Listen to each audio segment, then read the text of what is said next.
자, 그러면 누구 손 들고 질문해 보세요. 자, 아무 질문이나 빨리 해봐. 네. 질문해 보세요. 네. 그 몇 년 전에 황호석 박사께서 네, 그 줄기세포 논문 때문에 우리 한국인들이 저 어깨를 으쓱으쓱 할 적도 있었고 정말 그렇습니다. 가슴 떨려 했었었는데요. 네, 맞아요. 예, 최근에 일본판 황호석 그 네. 사건 때문에 저도 과학계가 봤어요. 네. 아주 시끌시끌하다는 소리를 들었습니다. 네네네. 예, 그런데 그 중간에 서 있는 것은 무엇인가 제가 알아봤더니 STAP라는 그 줄기 그 세포가 네, 그렇습니다. 그 세포가 그 만능세포. 예, 만능세포죠. 그 만능세포가 약산성 용액에 그래, 담궈 그래. 놓기만 그렇게 나왔지. 하면은 예, 그 우리 조직 뭐 신체 조직이 여러 이렇게 어느 곳에 예, 가더라도. 어느 것이든지 생겨난다고 그런 얘기가 있었습니다. 네, 그래요. 그런데 사실은 그게 가짜라고 판명이 네네. 났잖아요. 네네네. 그런데 이렇게 연구를 하다가 보면은 결국에는 네네. 이 만능세포가 그 성공을 할 때가 있을 것 같아요. 그래서 네네. 네. 정말 질병에 시달리는 모든 환자들이나 네. 또 가족들이 정말 큰 희소식이 되리라고 생각합니다. 네네. 그런데 한편으로 생각하면은 네. 그것이 만능세포가 그 성공을 하게 되면 언젠가는 그 인간 복제의 시대도 올 것 같습니다. 그래요. 그래서 인간 복제는 그 우리 우주에 좀 그 원리에 어긋난다고 생각이 되는데요. 스님의 입장에서는 이것을 어떻게 생각하시는지 네. 정말 의견을 듣고 싶습니다. 네, 박수로 맞으세요. 네. 자, 스님도 거기에 관심이 많아요. 그 연구도 많이 하고 그러는데 제가 여러분 줄기세포 못 보셨죠? 저는 미국 갔을 때 미국에 있는 뉴욕에 있는 지사장 어떤 신문의 지사장이 이제 소개를 해가지고 그때 박사님이 계신데 그 유명한 미국의 그 스템셀스 바로 줄기세포 연구소에서 일하시는 분이야. 서울대학교 올라가시고 거기 가서 공부를 해가지고 거기 연구를 하고 계시다. 정 박사님이라고. 근데 저는요 너무 놀란 게 줄기세포를 정말로 처음 봤어요. 줄기세포 신문에만 나오는데 이게 뭐가 줄기세포인가 그냥 알고만 있었는데 그걸 보고 난 다음에 내가 너무 놀라서 그 다음부터 그 관계 책을 잠깐만 보고 하고 있는데 뭐냐면 태블릿 그 컴퓨터에다가 전자현미용으로 줄기세포를 다 찍었어요. 다 찍었어. 그런데 너무 놀라운 게 세포 하나가 말이죠. 세포가 사람이야. 이렇게 사람은 안 되는데 그 중에 어때? 퍽퍽퍽퍽 리드미컬하게 뛰는 부분이 있더라고요. 근데 그걸 딱 지적하면서 요 부분은 심장으로 커날게라요. 심장, 폐, 간, 오장육부, 두뇌 그 세포 안에 다 있더라고요. 그게 세포 하나 속에 사람이 다 들어 있어. 야, 그게 줄기세포예요. 즉 다시 말씀드리면 정자와 난자가 만나가지고 난분할 해가지고 막 수정란이 돼가지고 그 다음에 막 난분할을 하는데 어떤 시점이 오게 되면 그 줄기세포가 되는 거예요. 우리가 지금도 여기 말씀이죠. 여기 보세요. 얼굴들은 다 조금씩 다르고 남자 여자 차별이 있지만 같은 부분이 너무나 많잖아요. 자기 몸에 있는 세포들은요. 세포 하나를 꺼내도 자기 몸 전체를 그대로 담고 있습니다. 똑같아요. 그러니까 요즘에 그런 게 있잖아요. 듀라셀 그 줄기세포 연구하는 그런 회사들에서는요. 그 사람 세포 젊을 때 걸 꺼내가지고 뭐라 보관해 놓죠. 그래 안 그래요? 이 다음에 나이가 들면 이걸 뭐라 줄기세포를 만들어서 그 사람에게 이식한다는 거죠. 거기 이제 만능세포라는 게 또 나오는데 이게 이른바 말하면 줄기세포의 한 형태거든요. 어디나 들어가더라도 그게 막 자라는 거예요. 그 똑같은 그 보세요. 어느 세포나 다 똑같으니까 그 세포를 만들어서 아픈 부위에다 딱 집어넣으면 뭐라 정상세포로 막 크는 거예요. 무슨 말씀인지 아시겠죠? 네, 그래요. 그리고 우리 보사님 지금 말씀하신 대로 그걸 정말 키워내 못하죠? 사람이 되는 거야. 그게 지금 기술적으로 수정란을 갖다 해가지고 일정한 해가지고 뭐죠? 어떻게 돼요? 그 여인의 뱃속에 인공수정 아시죠? 그죠? 인공수정이 뭡니까? 정자와 난자를 해가지고 수정을 시켜가지고 어떻게 돼요? 바깥에서 몸만 착상을 시키잖아요. 그래 안 그래요? 못해다 착상을 시킵니다. 근데 지금 인큐베이터는 아시죠? 인큐베이터? 나온 거 인큐베이터. 만약의 경우에 어떤 기가 있어가지고 이 줄기세포를 정말로 키워낼 수 있고 이게 아까 말씀드린 클론이나 증식이란 말, 이른바 말하면 세포를 클로닝 한다 말한데, 이 만일에 클로닝이 가능하다면 그렇지 않겠습니까? 지금 세포를 얻으면 커지는 거니까 그게 정말 사람이 될지 알 수가 없는 거예요. 사람을 정말로 몽고하니 공장에서 만들어낼 수 있을지도 모르죠. 사실은요, 이와 같은 실험을 히틀러가 했었어요. 히틀러가 뭘 했었는 거 아니? 아리안족, 게르만 민족이죠. 아리안족의 우성을 드러낸다고 그래가지고,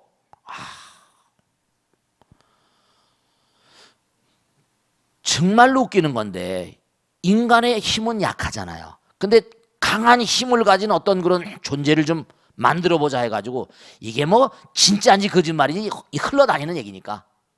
그래가지고 되는 거 아니? 그때 유대인들을 많이 학살했잖아요. 그냥 다 너무 참담하죠. 그래서 뭐냐, 오랑우탕 힘이 장사잖아요. 오랑우탕의 정자하고 난자하고 사람의 정자 난자를 뭐라? 이걸 같이 스파클 시키는 거예요. 수정을 시키는 거예요. 그런데 그게 실패했다고 그럽니다. 그리고 심지어는 어떤 얘기까지 나오는 거 아니? 유대인 여자들을 집어넣어가지고 올랑우탕하고 만나게 했다는 그런 얘기 나와요. 너무 천인공노할 일이죠. 아마 능히 하고도 남았을 인간들이에요. 수백만 명을 살상하니까. 진짜인지 거짓말인지 모르겠는데 그런 속설이 다 있다니까. 그래서 일부 몽고하니 성공한 수정령들이 어느 은행에 뭐 보관돼 있다는 얘기도 있고 뭐 그런 낭설인지 속설인지 어쨌거나 간에 인간의 마음 가운데 지금도 몽고하니 저 인도 같은 데는요, 대리모 아세요? 대리모 시장이 어마어마한 몇 조 시장이 납니다. 이게 참 기가 막힌 거예요. 정단 환자 수정시켜가지고 착상을 시켜가지고 아기를 낳아주는 거죠. 돈을 많이 받는다는 거예요. 그러니까 서로 소개해가지고 우리가 무슨 다단계처럼 말이죠. 그래서 소개하면 구전도 먹고 이런다고 해서 인도의 그 대리모 시장이 어마어마하게 크다고 보도가 나와 있다니까요. 그러니까 이게 상당히 심각한 문제예요. 그래서 우리가 이 하나 원리는 뭐냐? 부처님의 가르침 따라서 세포는 일미진중 함시방이잖아요.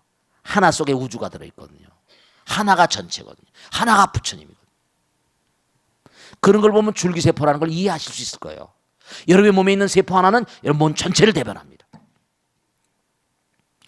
그러니까 제가 그러니까 쑥뜸 같은 거 다음에 이제 질문 나오면 또 하겠지만은 하나 중요한 게 뭐냐면 쑥뜸을 제가 연구한 그 책을 유명한 이름은 안 되겠습니다. 경희대학교 한의과대 교수가 그 책을 보신 거예요.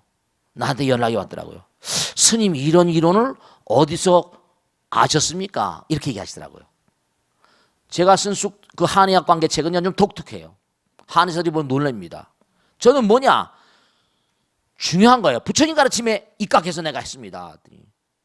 스님 놀랍다고 그래요. 저는 무슨 생각이냐니 우리 몸에 경락이라는 게 있거든요. 12정경 365혈이 있거든요. 내가 딱 줄기세포를 보면 느낀 게 하나 있어요. 뭐냐?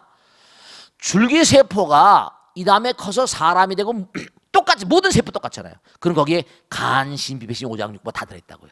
그럼 모든 세포 가운데 간은 간 파장이 있거든요. 청황적백흑, 오행색이라는 게 있어요. 청황적백흑은 파동이 다르. 빨간색, 파란색. 이 청황적백흑은 뭔가 아니 색깔이라는 건 파동이거든요. 그러니까 그런 얘기 하잖아요. 간이 나쁜 사람 녹즙을 많이 마시라고 그런 얘기 하고 말이죠. 심장이 나쁜 사람 뭐 붉은색 뭐 이거 나오잖아요. 그 매치가 되니까. 그러니까 이게 줄기세포에서 나오는 그 파종들이 모이니까 간 파장만 모이면 간경이 되는 거야. 신음물이 모이면 강이 되고 바다로 가는 것처럼. 그래서 저는 뭔가 아니 그 쑥뜸이라는 게 그렇게 지금도 난치병을 많이 고치잖아요. 그게 제가 당부드린 데 뭐냐면 지금 이게 줄기세포가 만능세포니 뭐 이렇게 해서 진짜 뭔가 그 사람 지금 황우석이하고 좀 달리 이 여자는 또 뭘 주장하는 거 아니야. 유심히 봤거든요. 나는 논리적으로 설명은 제대로 못하겠다. 근데 나는 분명히 만들어냈다. 이런 주장이에요.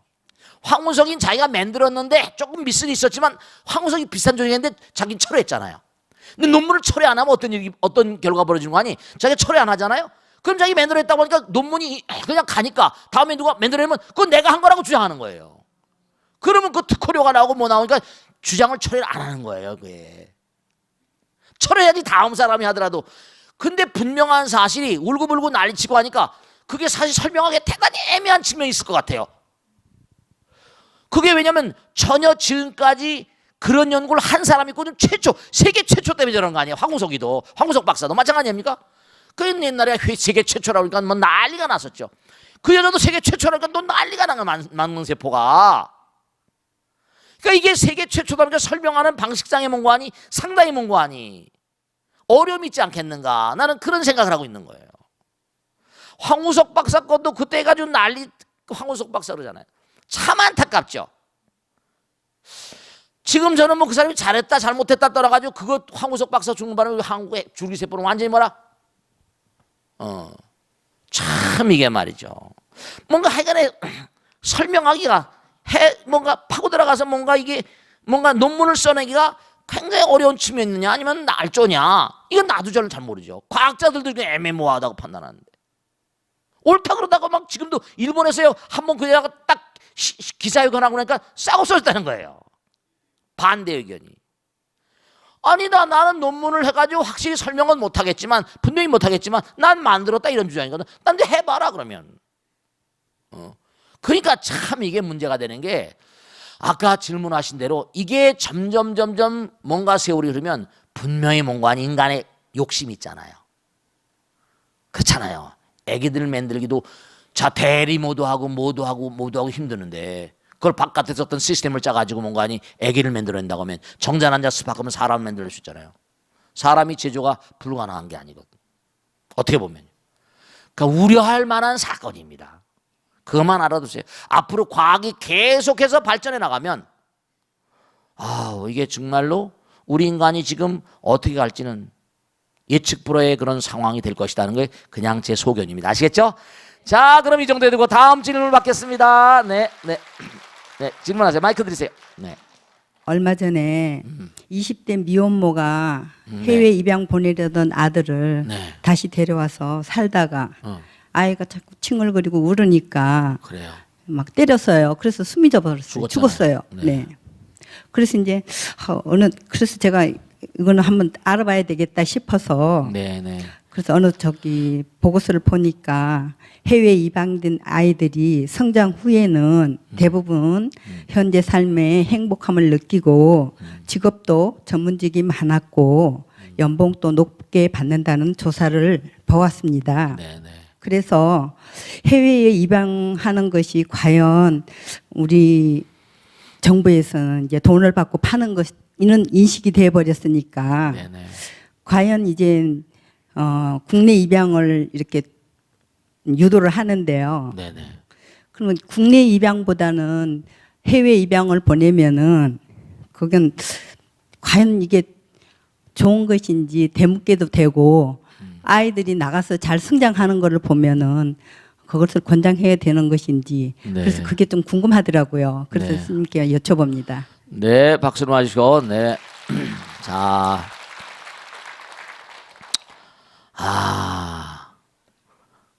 정말로 말씀이죠. 이 양자 보내는 거. 제가 말씀이죠. 이런 말씀드리면 여러분이 노래실지 몰라. 진짜로. 하나도 빈말이 아니라. 저도 양자회를 잘 알아요. 저는 제가 직장에 다니다가 모가지 나갔잖아요. 정말 뜻하지 않게. 근데 그때 저는 핏덩이가 하나 있었어요. 그런데 지금 생각하면 정말 기가 막힌 일이지만 그래가지고 어떻게 됐는 거 아니? 그 여자도 이제 뭔가 아니 가서 살아야 될 거 아니에요. 그 핏덩어리 가지고 살기가 쉽지 않을 테니까. 전 산중에 도망가 있고. 그래서 그때 제가 이 아이를 양자를 보내겠구나. 그런 결심을 하고 양자회를 뒤졌었어요. 홀트 양자회니 뭐냐 가지고. 그래서 양자회에 대해서 제가 좀 알아요. 결국 그때 그래가지고 그쪽에 할머니가 아는 할머니가 키우겠다고 그래서 그렇게 키워서 정말 항상 잘 되길 기도하고 그래서 지금 나이가 벌써 40이 가까이 있는데요. 오래됐죠. 그때는 제가 보면 이 양자 잘 살질 못하니까 우리나라가 굉장히 살기 어려웠었어요. 그러니까 그때는 양자 보내 홀트 양자이냐 가지고 양자를 많이 보냈어요. 그때 양자를 많이 보냈습니다. 그때 양자를 보냈었으면 어떻게 될까 싶은 생각도 있는데 양자 보낸 사람 가운데 요전에 뭐 불란서에 장관된 여자도 있다며. 대단히 기가 막힌 거죠. 그것도 양자를 보낸 사람 가운데 통계를 지금 조보살님 제가 지금 처음 들었는데 조보살님 말씀대로 조사를 해보면 그게 무슨 뭐 만족한다고 대답한 사람들이 또 뭐 프로테지가 높다고 한 얘기 지금 하잖아요. 그죠? 제가 지난번에 어디 보니까 그 테레비 운영이 이게 벚꽃 대통을 보다 보니까 벚꽃 대통을 그전에 텔레비를 전혀 안 봤었어요. 근데 벚꽃 대통을 찍다 보니까 요즘에 세상이 어떻게 돌아가나 보려고 하다 보니까 우연히 돌다 보니까 프랑스의 보르도 어떤 그런 그 마을인데 포도를 재배하는 그 가정에 부부가 애를 못 낳는 거야. 첫째 애를 한국에서 입양을 시켜갔는데 애가 너무 잘 컸나 봐요. 또 애를 하나 데리고 가서 그 거대한 포도 농장을 이 한국에서 입양해온 두 아들이 그렇게 그걸 운영을 하는데 잘하던 모양이에요. 근데 그 불란서 사람이 정말 내 훌륭한 아들이라고 하는 거 보니까 가슴이 제가 뭉클하더라고요. 야, 저렇게 잘 클 수도 있겠구나. 그런데 잘 크는 사람들의 그 이면에도 또 뭔가 있을 거예요. 옛날에 또 무슨 그 입양돼서 갔는데 이혼하고 뭐 해가지고 그런 또 뭐 영화도 나온 거 있었지, 그죠? 네, 그런 것도 있었을 거예요. 물론 어디 가나 고통은 있는 법입니다. 안 그렇겠습니까? 다 자기 복은 뭐라? 자기가 지은 대로. 부처님 당시에 보면 선광공주라는 공주 얘기가 나오는데 왕이 공주한테 그럽니다. 오늘 같이 너는 애비 잘 만나서 이렇게 호사하는 거야. 이랬더니 그 선광공주는 뭐예요? 부처님 제자잖아요. 아닙니다. 저는 제가 타고 나온 복이 있습니다. 이렇게 발칙하게 그랬던 거예요.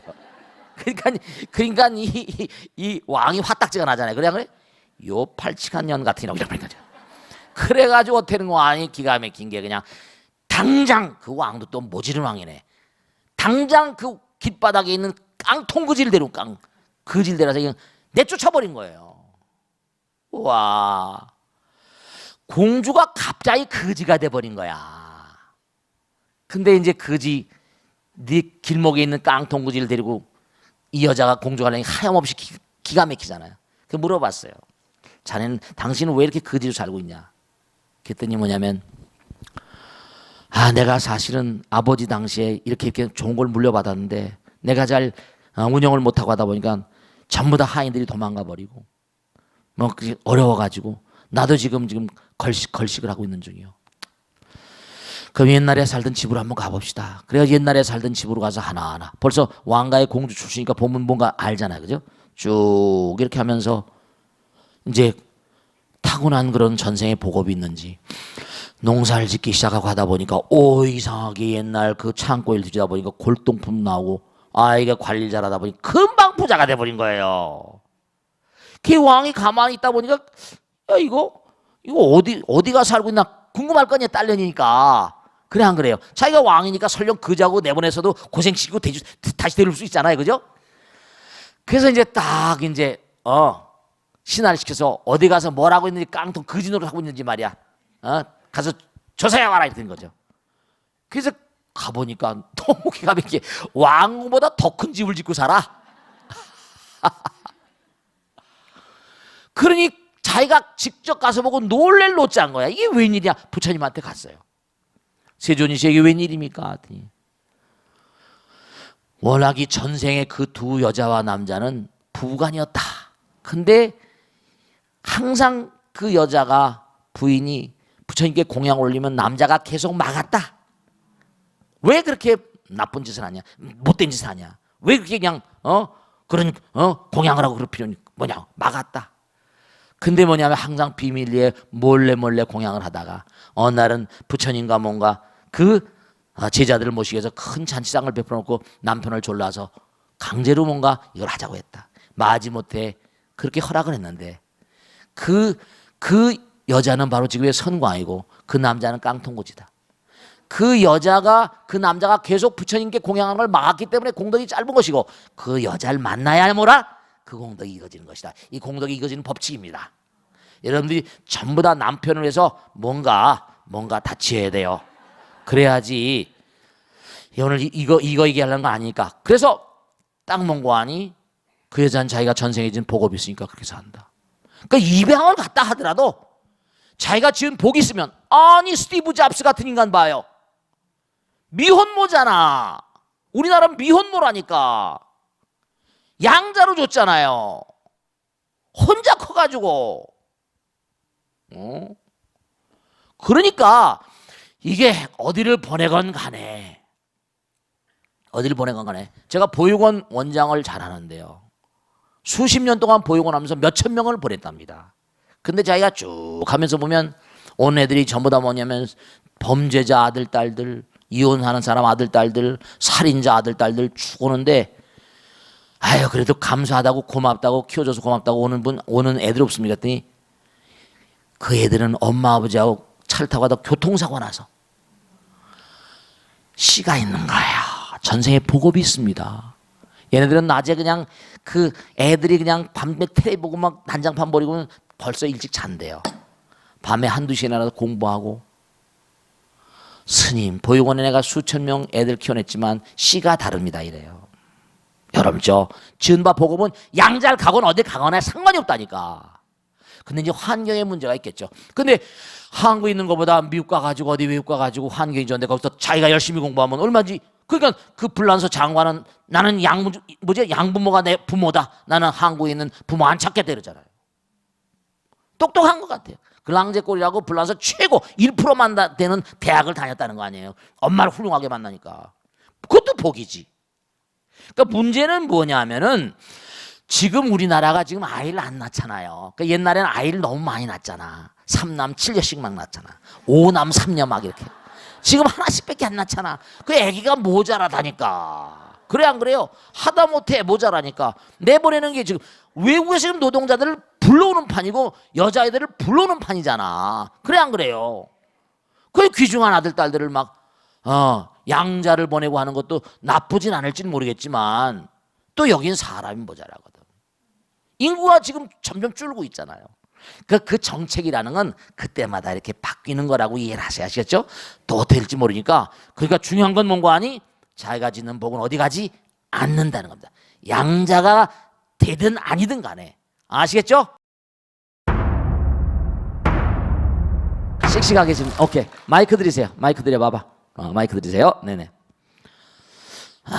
자기가 주변에서 일어나는 일들, 뭔가 이렇게 좀 이렇게 자기 일신상에 일어나는 일, 가정에 일어나는 일들, 어떤 질문도 좋습니다. 얘기해봐.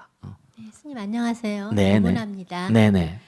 최근에 종교적 신념으로 인해서 네네. 병역을 거부한 20대 젊은이가 실형을 선고받았거든요. 그렇습니다. 한 1년 6개월씩 받습니다. 네. 네. 불교계에서는 아직까지는 그런 일이 없었는데 네네네. 이 종교적 신념과 국가적 의무 둘 중에서 네. 어느 것이 우선시 되어야 되는지 좀 말씀해 네. 주세요. 네, 좋은 질문이세요. 박수. 네. 실제로 그런 일들이 아주 제가 어렸을 때부터도 그런 일이 있었어요. 뭐 어느 종파라고 밝히진 않겠습니다. 그런데 우리가 한번 생각을 해보세요. 그죠? 우선 인간의 몸을 한번 생각해봐. 제가 이제 한번 논산훈련소에 가서 이제 법회를 할 때가 있었는데 법회를 끝내고 나서 질문을 딱 하는 거예요. 어떤 젊은 병사가. 근데 1년 듣기는 굉장히 그 좌중이 조용해지더라고. 그 질문하니까 뭐라고 그러는 거 아니? 스님, 불교는 살생을 금하지 않습니까? 근데 이 군인은 뭔고 하니 살생하라는 도구 아닙니까? 그럼 이거 잘못된 거 아닙니까? 스님은 여기 와서 말이지 법회를 하신다고 하는데 이 군대 자체가 전쟁을 하면 사람을 죽여야 되지 않습니까? 스님 어떻게 생각하십니까? 또 젊은 청춘들이 와가지고 몇 년씩 말이지 할 일 못하고 와서 막 이러는데 그런 질문을 따까닥 받으면 어떻게 하겠어요? 당혹스럽죠.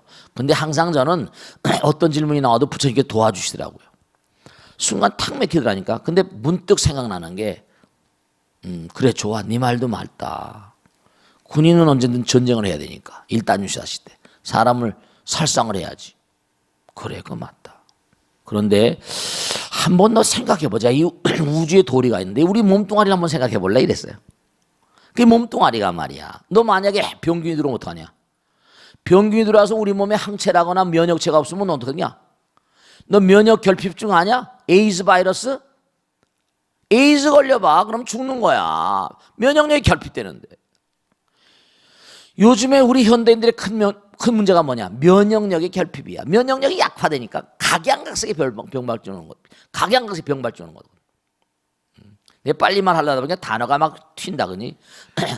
그러니까 중요한 건 뭐냐면 바이러스나 박테리아가 들어오면 우리 몸엔 자연적으로 생내적으로 우리 몸에는 항균력이라는 게 있어. 이건 부처님께서 주신 거다. 부처님께서 우리에게 주신 거야. 하나님이 주신 거거든. 건강을 유지하고 일생을 살라는 거니까. 이 몸을 유지해야 되니까. 그러니까 부처님께서 너희들의 생명, 우리 모두의 생명도 중요하다 생각하셨으니까 거기 항체도 주시고 면역체도 주셨지 않냐. 어? 그 항체도 있고 면역체도 있고 하니까 우리가 사는 세계, 우리 몸뚱아리조차도 외적이 들어오면 그걸 퇴치해가지고 건강을 유지하는 시스템이 있는데,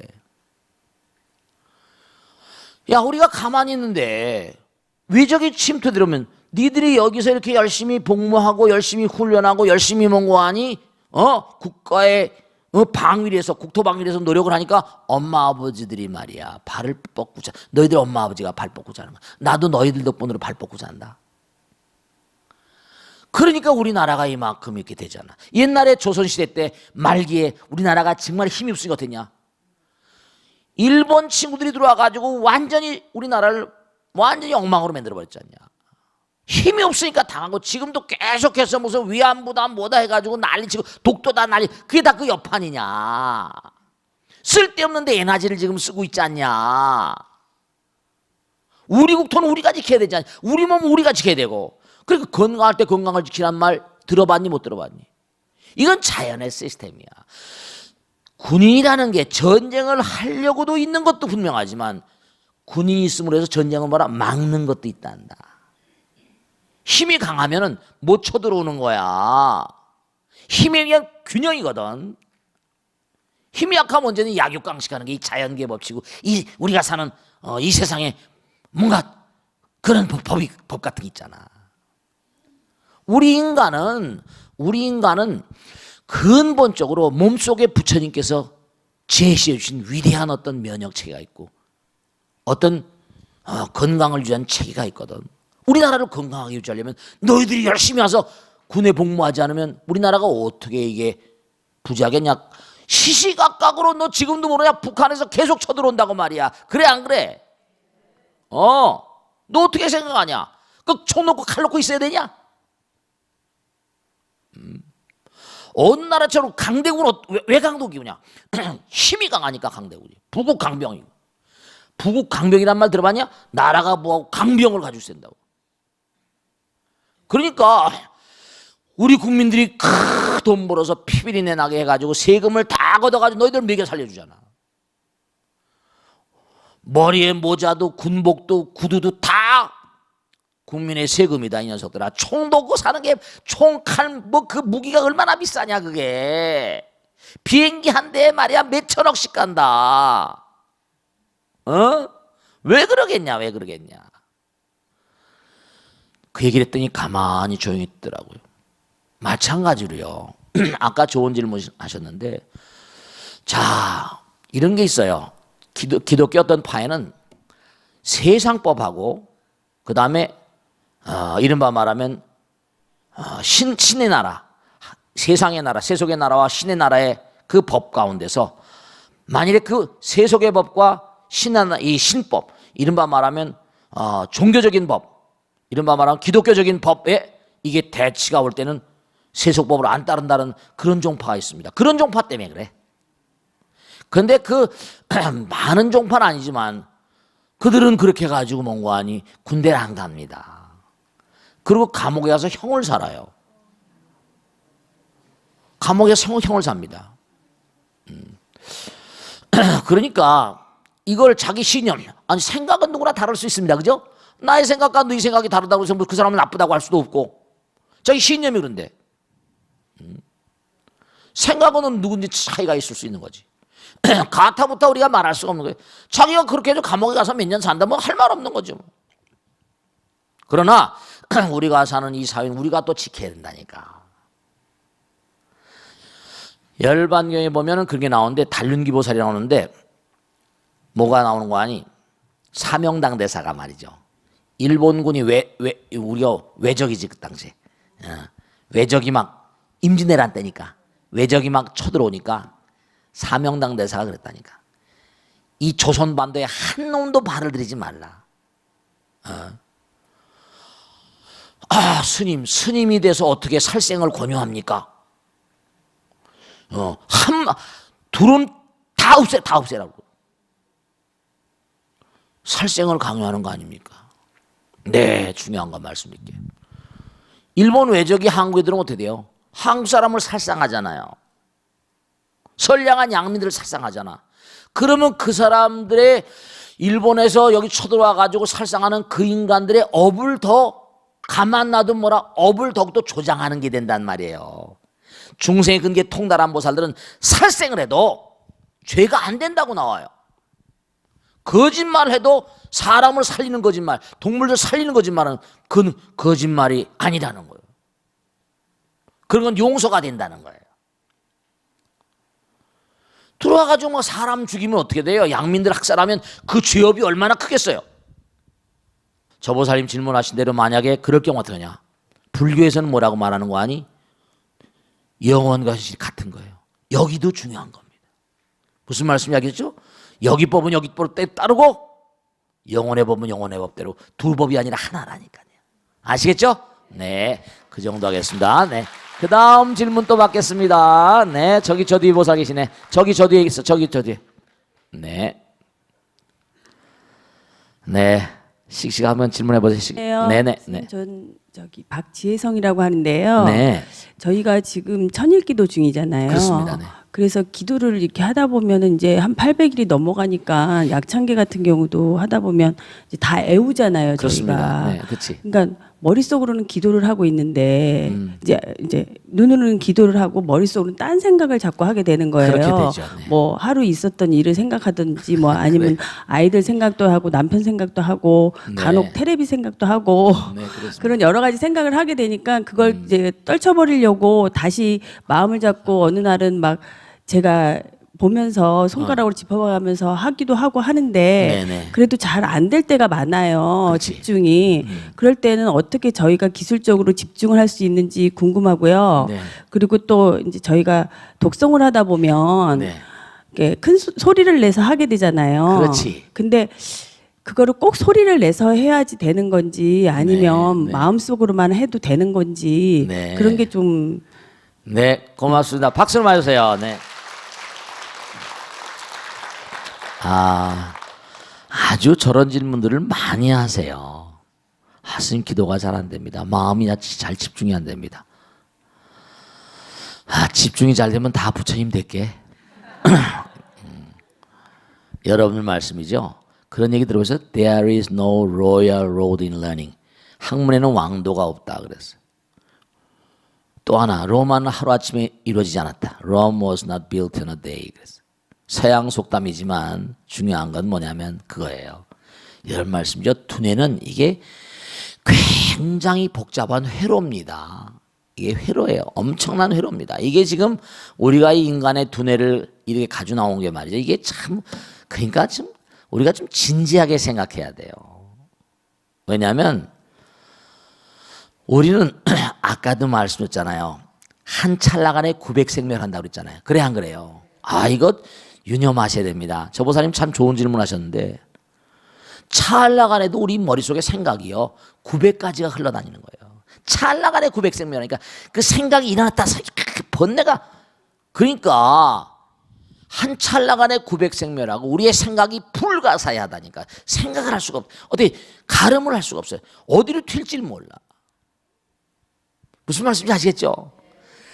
그러니까 우리 두뇌 회로라는 게 이게 참으로 이게 안타까운 거예요.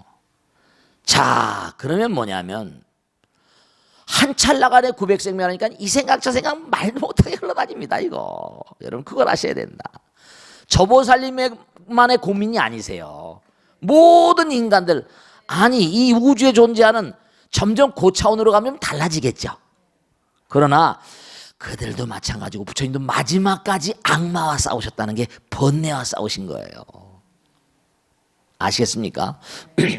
즉 다시 말씀드리면 부처님경에 이런 게 나와요. 뭐가 나오는 거 아니?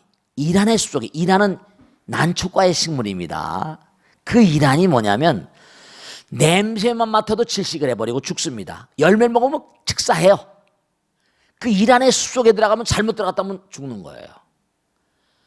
그 너무 악취가 그냥 가득 차 진동하는 그런 아마 대단히 그냥 아주 사악한 식물인가 봐요. 근데 그 숲속에 들어가면 사람이 큰일 나는데 부처님께서 뭐라고 하시는 거 아니? 그 숲속에 아직 싹이 나오지 않은 전단양 나무가, 전단양 들어보셨죠? 전단양 나무가 아직 싹이 안 나왔대요. 그러면 전단양 싹이 나오기 전에는 그 숲이 완전히 독소로 가득 차서 들어가면 질식하고 발광하고 죽을 텐데 조금 자라다 보면 전단양에 그 전단양 나무라는 거 들어보셨죠? 전단양 나무로 들어보셨죠? 향. 이 법당에 향을 피우는 이도 그래서 그래요. 전단양이 그 나무가 자라기만 하면 그 전단양 나무에서 나오는 향기가 온 숲에 그 악취를 싹 쓸어버린다는 거예요. 여러분들도 내가 이거 그 향수 선전하는 건 아니지만 악취가 나면 몸에 뿌리는 거 있잖아요. 그럼 어떻게 돼요? 그리고 또 그다음에 냉장고에 악취가 나면 뭐 하는 거 있잖아요. 그죠? 네, 그렇거든요. 즉 다시 말씀드리면 머릿속에 무수한 그런 생각들이 생멸하는데 딱 생각해 보세요. 약사해래볼 한 생각으로 딱 뽑히는 거예요. 나머지가 다 죽어버리는 겁니다. 약사해래볼 관세음보살, 지장보살. 그 수많은 생각 중에 한 큐를 뽑는 거예요. 그 순간에 900생멸했던 게 뭐라? 그냥 멸하고. 그러니까 저 보살님이 잠깐 잡념이 난다는 건 아직 훈련이 800일 됐지만 매일매일 기도하시면서 레귤러하게 규칙적으로 해야 돼. 규칙적으로. 정말로 딱 시간을 정해서 이게 막 기도를 하거나 우리가 연불할 때는 정말 연불할 때는 아까 왜 고성연불이 좋으냐 그냥 하는 게 좋으냐. 우선 처음에 마음을 몰려면 우리가 고성연불 10종 공덕 있잖아요. 거기 나오죠? 고성연불 하게 되면 뭐라? 외성불입이라고 그랬거든. 다른 소리가 안 들려. 삼매현전이야. 하나의 길로 간다는 거예요. 천마경포야. 하늘마구니가 놀라서 도망가 버린데 그건 이게 익숙하기 전까지는 뭔가 정말 마음 가운데 화두일념이라고 그러죠? 스님 화두를 그렇게 챙긴데도 화두가 잘 안 들립니다. 똑같은 거예요, 보살님하고. 전 이렇게 얘기하잖아요. 마음 가운데 화두가 계속 들려요. 하나도 빈말. 왜냐? 자동차를 생각해 보세요. 자동차를 처음 배울 때는 뭐 힘들고 면허 딸 때 몇 번씩 떨어지고 하잖아요. 근데 자동차 면허 따고 그다음 운전하다 보면 얘기하고 담배 피우고 커피 마시면서 핸드폰 받으면서 오토로 돌아가잖아요. 우리 마음 밑바닥에 깔리는 게 있어요. 오토화돼서 완전히 잠재의식에 익어져 버린단 말이에요. 나도 모르게 운전이 돼버리잖아요. 그런 정도까지 들어가려면 상당히 훈련을 해야 됩니다. 그 보살님이 기도를 하시긴 800일 동안 하시긴 하셨고 열심히 하셨는데 이게 레귤러하게 왕도가 없거든. 두뇌 회로의 흐름인데 이게 왕도가 있을 수 없거든. 꾸준히 슬로우 앤 스테디 정말 정해놓은 시간에. 그러니까 부처님께서 하신 말씀이 하루에 6번 6번 육제일 지키고 6번. 스님 왜 하필이면 한 달에 6번씩 나오라고 그럽니까? 그런 소리 마세요. 마음에 뜨는 말이죠. 제가 인도네시아에 옛날에 법당에 있을 때 갈 때 너무 놀랐어요. 뚜 하면 무조건 엎드리는 거야. 인도네시아 사업하는 분이 죽겠다는 거예요. 아침에 한 번, 점심에 한 번, 또 오후에 한 번, 하루에 5번, 6번을 엎드리니까 이러다가 일을 못 하겠는 거예요, 이거. 하루에 6번을 꼬꾸라지니까. 꼬꾸라지면 죄송합니다만 어쨌든 간에 하루에 6번씩 엎어지니까 도저히 일을 못 시켜서 이게 도저히 안 되겠다는 거예요. 그래서 인도네시아 그 정부에다가 외국 기업들이 항의하니까 그래서 이제 인도네시아 정부에서 외국에 근무하는 그 노동자들은 그와 같은 것을 좀 경감을 한다, 이런 법도 만들었다는 얘기를 들었습니다만은 그러니까 중요한 게 뭐냐면은 그 사람들은 정말 하루에 6번씩 하거든요. 그리고 뭐 얼마 만에 한 번씩 꼭 메카에 순례 가고 말이죠. 대단하거든요. 그들은 삶과 종교가 둘이 아니고 하나예요. 그러니까 호메인이라는 게 나오잖아요. 신정 정치라고 나오고. 그러니까 우리가 지금 솔직히 말씀드리면 불교에서 기도하는 건, 이건 기독교에서 기도하는 게 아무것도 아니고, 기독교 기도나 이슬람에 비하면 또 그건 또 별 볼일 없는 겁니다. 정말 기도가 몸에 배야 돼요. 회로가 딱 정해지면 마음 가운데 완전히 밑바닥에 깔려버리면 그때가 되면은 고속연불 안 해도 될지 모르겠어요. 우리가 계속 고속연불 하는 건 크나큰 의미가 있습니다. 고속연불 함으로 인해서 900생멸하는 모든 생각들을 뭐죠? 하나로 뽑아내는 거예요. 계속 전단향나무가 자라오르면은 뭔가 하니 모든 숲의 악취를 쓸어버리는 그런 역할을 하기 때문에 기도를 꼭 하시는데 그 외에도 여러 가지 질문 하시는데 방향은 어떻게 하면 좋습니까? 어딜 향해서 할까요? 뭐 여러 가지 방향이 있는데 모하메드교를 믿는 그 모하메드 회교인들은 말이죠, 메카를 향해서 합니다. 그 여러분들은 뭐냐면 제가 그러죠. 무슨 뭐 늑인선언 나온 사람 늑인선언을 향해서 해도 좋고 어딜 향해서 좋고 어디는 상관없어요. 우주법계가 다 부처님인데. 두 번째로 장소는 어떻게 하면 좋습니까? 옛날에 제가 서돈각 박사라고 돌아가시는데 이분이 일본에서 유학을 하셨어요. 근데 이분이 뭐냐면 그분 위에 방에 올라가니까 정말로 기도실이 있더라고요. 일본 사람들은 방마다 다 집에 기도실이 있습니다. 그러니까 일본 사람들은 함부로 집이 들어서 큰 소리를 못 내죠. 말소리도 그 사람들은 조심스럽게 하잖아요. 그리고 격음이 없어요. 근데 이게 문제가 되는 게 장소 같은 게 뭐 여의치 않으면 뭐 온 우주법계가 부처님 뭐 나라인데, 그러니까 여러분이 일정한 장소 아시겠죠? 집안에 무슨 뭐 방이라든지 일정한 장소를 하나 정해놓는 게 좋습니다. 그러면 그 자리에 앉으면 마음이 비교적 빨리 안정이 되니까요. 그리고 가능한 한 일정한 시간을 하세요. 일정한 시간 한데 텀을 두면서 하루에 6번씩 하기도 힘드니까 최소한 아침 저녁은 하세요. 이슬람교도들은 하루에 5번, 6번을 하잖아요. 기독교인들은 꼭 하루에 아침 저녁이 있다는 게 생활입니다. 우리 불교 신자들보다 그들은 더 열심히 합니다. 정말 더 열심히 합니다. 그러고 가서 금식기도니 뭐니 난리치잖아요. 방언의 은사니 해가지고. 제가 다른 종교를 믿다가 불교를, 내가 요즘에 책 쓰는 게 하나 있는데 거기다 이제 그런 얘기도 쓰고 있는데 뭐냐면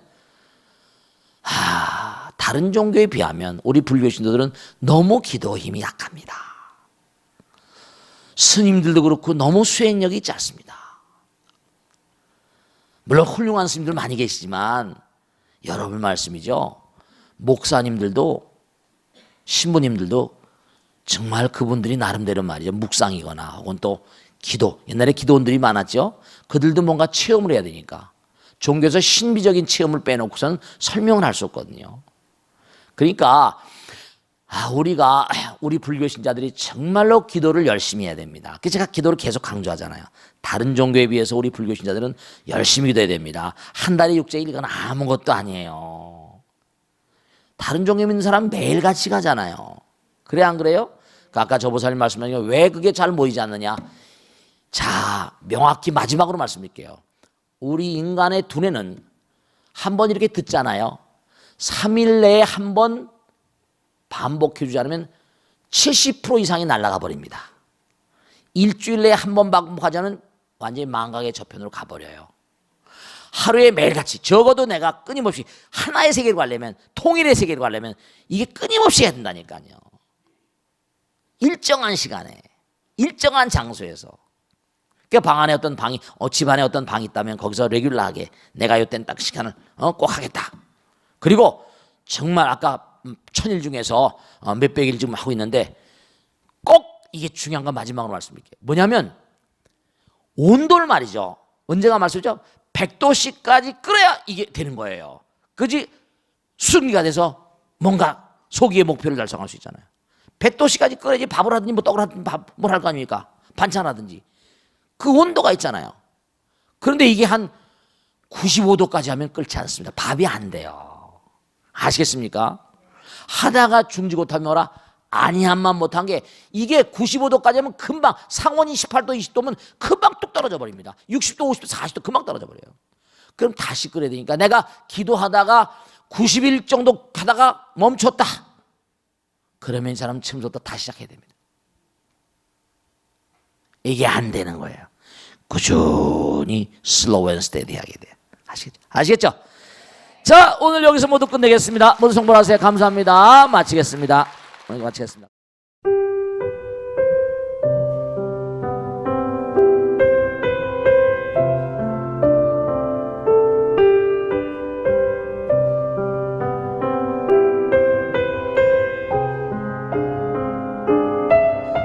불자 여러분 안녕하십니까? 능인선언원장 지광입니다. 이 불교 방송은 정말로 불교의 보배입니다. 부처님의 거룩한 뜻이 무엇입니까? 부처님의 가르침을 세상에 퍼뜨린 거 아니겠습니까? 불교를 정말로 한 차원 업그레이드 시키고 한국 불자들의 신심을 한 차원 더 장양시키기 위해서는 여러 불자님들의 정말 도움이 필요합니다. 몸과 마음을 다해서 많은 불자님들 ARS 한 통에 이 불교 방송이 살아날 수 있습니다.